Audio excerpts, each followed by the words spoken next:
నీతి బుద్ధిని మార్చిన కథ. ఆ లైఫ్ చేంజింగ్ స్టోరీ ఇన్ తెరుగే. ఒక చిన్న గ్రామంలో రాజు అనే యువకుడు ఉండేవాడు.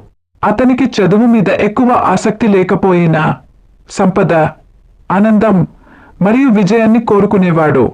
కానీ వాటిని సాధించడానికి ఏదైనా కష్టపడాలన్న ఉద్దేశ్యం అతనికి లేకపోయేది. ఒకరోజు అతను ఒక మహర్షిని కలుసుకోవడానికి వెళ్ళాడు.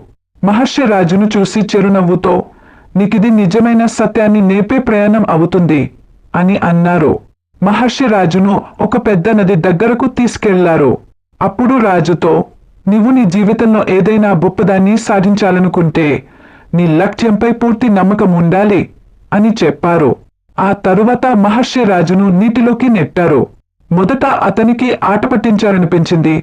కాని కాసేపటికి ఊపిరి ఆడకపోవడంతో ప్రాణభయం వచ్చి దాన్ని తట్టుకుని బయటకు రావడానికి ప్రయత్నించాడు.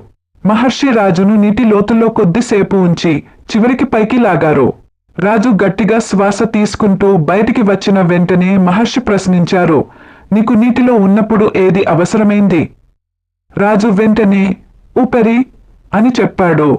అప్పుడు మహర్షి చిరునవ్వుతూ, "నీ లక్ష్యాన్ని కూడా ఈ ఊపిరిలా కోరుకుంటేనే నిజమైన విజయం నీదవుతుంది" అని రాజుకి బోధించారు. ఆ రోజు నుంచి రాజు మారిపోయాడు. తన లక్ష్యాన్ని పూర్తిగా కోరుకుంటూ కష్టపడటం మొదలుపెట్టాడు. చివరికి ఊహించని స్థాయికి ఎదిగే గ్రామానికి గర్వకారణంగా మారాడు.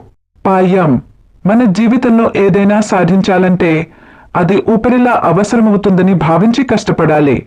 నిజమైన విజయానికి లేదు కృషే మార్గం.